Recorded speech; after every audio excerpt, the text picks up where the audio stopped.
தெய்வ சங்கல்பத்திலிருந்து ராஜா கோவிந்தராஜ். குரு பயிற்சிக்கும் சனி பயிற்சிக்கும் எவ்வளவு முக்கியத்துவம் கொடுக்குறோமோ, அதனால் என்னென்ன பலன்கள் வரும், பாதிப்புகள் வரும் தெரிஞ்சு பரிகாரங்கள் செய்து கொள்கிறோமோ, அதுபோல் ராகு கேது பயிற்சிக்கும் மிக முக்கியத்துவம் தரணுங்க. அதற்குண்டான பிரச்சனைகளையும் அது எதனால் நம்ம பாதிக்குது அப்படிங்கிற தகவலையும் புரிஞ்சுக்கிட்டு அந்த வழிபாட்டு முறைகளை மேற்கொள்ளும் போது ராகு கேதுட்டு வரக்கூடிய தொந்தரவுகள் குறையுங்க. அதை யாரும் பெருசாக எடுத்துக்கிறது இல்லை. பெரும்பாலும் ராகு கேது பயிற்சி அப்படின்னு சொல்லி இன்னைக்கு தான் இப்போ கடந்த ஒரு 10 வருடமாக தான் ராகு கேது பயிற்சிகளை பற்றியான பலன்களை போடுறாங்க. இங்கே ஒரு சில சூட்சமமான விஷயங்களை புரிஞ்சுக்கணும். ராகு கேது அப்படின்னு சொல்லக்கூடிய பாம்பு கிரகங்கள் நம்மளுடைய வாழ்வியல் முறையில் எப்படி வேலை செய்யுது அப்படிங்கிற தகவலை தெரிஞ்சுக்கிறதுக்கு தான் இந்த காணொலியை நான் ரெடி பண்ணேன். ஏன்னா இப்போ கடந்த சில தினங்களாகவே 2-3 பேர் வரைக்கும் என்கிட்ட ஃபோன் பண்ணி கேட்டுட்டாங்க. ராகு கேது பயிற்சி ஆனதுக்கப்புறம் எனக்கு உடம்பு சரியில்லாமல் போயிடுச்சு, ஹாஸ்பிட்டல் அட்மிட் ஆனோம், இல்லை கண் ஆப்ரேஷன் பண்ணோம், வயிற்றில் ஆப்ரேஷன் பண்ணோம், இப்படியெல்லாம் கேட்குறாங்க ஒருத்தரும். சரிங்களா? இப்போ ராகு கேதுக்கு பயிற்சிக்கும் இதுக்கும் சம்மந்தம் உண்டா அப்படின்னு கேட்குறப்ப கண்டிப்பாக சம்மந்தம் உண்டுங்க. ஏன்னா கேது எங்கெல்லாம் போய் உட்காருதோ அங்கெல்லாம் சுத்தம் பண்ணுங்க. ராகு எங்கே போய் உட்காருதோ அங்கெல்லாம் பாதிப்பு பண்ணும். சரிங்களா? அப்போ இந்த ராகுக்கு இந்த தரக்கூடிய சக்தி, இந்த மாதிரி வரக்கூடிய சக்தி எப்படி வருது அப்படிங்கிற ஒரு தகவலையும் தெரிஞ்சுக்கிறோம். அதோட வழிபாட்டு தெய்வங்களையும் நம்ம தெரிஞ்சுக்கணும் இல்லையா? அதுக்கு தான் இந்த காணொலி. ஒரு விஷயத்தை கவனிங்க. இப்போது ராகு அப்படின்னு சொல்லக்கூடியதுக்கு போகக்காரகன் அப்படின்னு இன்னொரு பேர் உண்டு.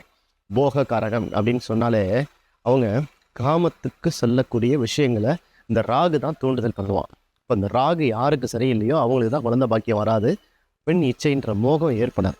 அப்போ இந்த ராகு யாருக்கு நல்ல நிலையில் அமர்ந்திருக்குதோ அவங்க போகத்துக்குள்ளே போவாங்க, அதாவது காம செயல்களில் ஈடுபடுவாங்க. பல பெண்களுடைய வாழ்க்கை நாசமாகிற அளவுக்கு கூட துணிவாங்க. அது மெயின் காரணம் இந்த ராகுவுடைய போகத்தன்மை. சரிங்களா? அதே மாதிரி இந்த ராகு ஷேர் மார்க்கெட்டு, இந்த ராகு ரசாயன பொருட்கள், இந்த ராகு திடீர் அதிர்ஷ்ட யோகம், இந்த ராகு மாந்திரீகத்தில் காளி தேவி வழிபாட்டு பண்ணுறாங்க இல்லையா, அவங்கள்ட்ட கிடைக்கக்கூடிய அதீத சக்தி, அந்த சக்தியை போல மற்ற நீச்ச தேவதைகள்கிட்ட கிடைக்கக்கூடிய சக்திகளை எளிமையாக பெறுவது. அதாவது காளிக்கு ஈக்குவலான சக்தியை மற்ற நீச்ச தேவதைகள்கிட்ட அடையிறது. இப்போது இந்த மாதிரி ராகுவோட பலன்கள் அது இருக்கும் இடத்தை பொறுத்து, கோச்சாரத்தில் அது உட்கார்ற அமைப்பை பொறுத்து ஒருத்தருக்கு ஏற்படும். சரிங்களா? இப்போது இந்த போகக்காரகன் ராகுன்னு சொன்னோம் இல்லையா, அது இன்னொரு விஷயம் அதில் போகும். சுக்கிரன் அப்படின்னு சொல்லக்கூடிய கிரகமானது பெண் இச்சைக்கு உண்டான கிரகம். இப்போது பெண் இச்சை அப்படின்னு சொல்லக்கூடியது அமைப்பில் கவனித்து பார்த்தீங்கன்னா காமாட்சி தேவி அப்படிங்கிற ஒரு தெய்வத்தை நம்ம இங்கே நினைவுபடுத்தணும். ஏன்னா காமத்தை ஆட்சி செய்யும் தேவி ஒரு பீடத்தில் அமர்ந்திருப்பாள். அவள் இந்த காமம் சம்மந்தப்பட்ட விஷயத்தை மனுஷனுடைய உடலில் மனசில் எடுத்துட்டாங்க அப்படின்னு சொன்னால் யோக நிலைக்கு போயிடுவாங்க. அவங்களுக்கு தான் மந்திரங்கள் சித்தியாகும். சித்தர்கள் காமாட்சியோட ஆசைகளை அடைஞ்சதுக்கு அப்புறமேட்டு தான் அவங்களுக்கு எல்லா விதமான சித்து வேலைகளும் கைகூடும். இது போல் மந்திரவாதிகள் காமாட்சி தேவியோட அனுகிரகத்தை அடைஞ்சதுக்கு அப்புறமேட்டு தான் மற்ற மந்திரங்களை சொல்லி அவங்களுடைய மந்திர விஷயங்களெல்லாம் நிறைவு பண்ணுவாங்களாம். இது மாந்திரிக நூலில் சொல்லப்பட்ட தகவல். அப்போது இந்த காமாட்சிக்கும் ராகுக்கும் சம்மந்தம் உண்டு. இப்போது இந்த ராகுவானவர் சுக்கிரனோட பாதத்தில் இருந்தாரோ இல்லை சுக்கிரன் கூட இருந்தாலும் ராகு தன்மையானது முழுமையாக காமத்தின் அடிப்படையில் போய் முடிஞ்சு போயிருங்க.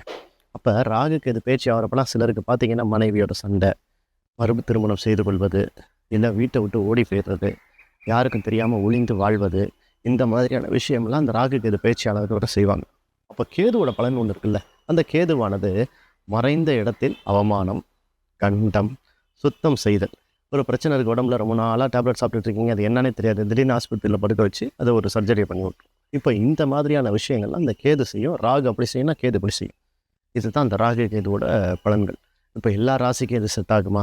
இப்போ குறிப்பிட்ட ராசியை பற்றி பேசணும்னா மற்ற ராசிக்காரவங்களாம் எங்களுக்கு எப்படி இருக்குது அப்படின்னு கேட்க ஆரம்பிச்சிருவாங்க. அதனால் நான் குறிப்பிட்ட ராசியை பற்றி பேசலை. ராகு கேது பயிற்சியானது இது எப்படி தான் வேலை செய்யும். சரிங்களா? முதல்ல அதை புரிஞ்சுக்கோங்க. அப்போ ராகு கேது பயிற்சி அப்படின்னு சொல்லக்கூடியது நன்மையும் செய்யும். திடீர் தன யோகம்னு சொல்லுவாங்க. எங்கிருந்தோ தாத்தா சொத்து வந்ததுன்னு சொல்கிறோம் இல்லையா? ஏன்னா ராகு தாத்தா, கேது பாட்டு. அப்போ இது திடீர் தன யோகத்தையும் கொடுக்கக்கூடிய ஒரு நிலை. 2வது நிலை எடுத்துக்கிங்க, ஷேர் மார்க்கெட்டில் நல்ல ஒரு பூம் ஆகி வர்றது. 3வது இந்த ஆக்சிடென்ட்லாம் நடந்துகிட்டு இருக்கும் பார்த்துருக்கீங்களா? வானூர்தி, அதாவது ஏரோப்ளைனில் போய் அடிபட்டு சாவுறாங்க இல்லையா, அது ராகு கேது. அதே போல் இப்போ யுத்தங்கள் தொடர்ந்து நடக்குது பார்த்தீங்களா, அது ராகு கேது சனி செவ்வாய் சம்மந்தப்பட்ட விஷயங்கள். இது எல்லாமே ராகு இல்லாமல் நடக்கவே நடக்காதுங்க. ஏன்னா இந்த உலகத்தில் நடக்கக்கூடிய கெட்டதுன்னு ராகு ஏதோ ஒரு மூலையில் நின்று தான் அதை செய்வான். ஏன்னா காற்று கிரகம், வாயு கிரகம், காற்றினால் ஏற்படக்கூடிய தீய விஷயங்கள். இப்போ கொரோனான்னு ஒரு விஷயத்தை அவஸ்தைப்பட்டோம் இல்லையா, அது ராகுவோட திருவாதிரை நட்சத்திரத்துலேருந்து ஆரம்பிச்சது. அப்போ இந்த ராகு கேது விஷயமானது இப்படியெல்லாம் தான் போயிட்டு இருக்கு. சரி, இப்போ இந்த வழிபாட்டு முறை அப்படின்னு சொல்லக்கூடியது என்ன அப்படிங்கிற கேள்வி நீங்கள் வரும் பட்சத்தில் மெயினாக காளி தேவி உபாசனை அப்படின்னு சொல்லலாம். இப்போ எல்லாருக்கும் உபாசனைகள் வராது, மந்திரங்கள் எல்லாராலையும் சொல்ல முடியாது. அப்போ இந்த காளி தேவி வழிபாட்டை அழகாக புதன்கிழமை, வெள்ளிக்கிழமை இது 2 நாளில் செய்யணுங்க. அது ஏன் புதனும் வெள்ளியை கொண்டு வரோம் அப்படிங்கிறப்ப, புதன் மாயவன் அப்படின்னு சொல்லக்கூடிய திருமாலுக்கு உண்டான நாள். இங்கே புதனுக்கும் மாயவனுக்கும் சம்பந்தம் உண்டு, மாயவனுக்கும் ராகுவுக்கும் சம்பந்தம் உண்டு. அப்போ புதன்கிழமை ராகு காலத்தில் காளி தேவியை வழிபடுறதோ, இல்லை வெள்ளிக்கிழமை சுக்கிரனோட நாளான வெள்ளிக்கிழமையில் ராகு காலத்தில் காளி தேவியை வழிபடுறதோ உங்களுக்கு அந்த ராகு கேதுக்கு உண்டான பாதிப்புலேருந்து எளிமையாக வெளியே வர முடியும், பாதுகாத்து கொள்ள முடியும் அப்படிங்கிறது தான் அந்த விஷயம். சரிங்களா? இப்போ ஹோமம், பூஜை, யாகம் அப்படின்னு போகிறவங்க வடுக பைரவி அப்படின்னு சொல்லக்கூடிய ஒரு தேவியை வழிபாடுகள் செய்து அதற்குண்டான பூஜை முறைகளை, யோகங்களை செய்து அவங்க அந்த பாதுகாப்பை ஏற்படுத்திக்குவாங்க. இப்போ நம்ம எல்லாருக்குமே அது தெரியாது.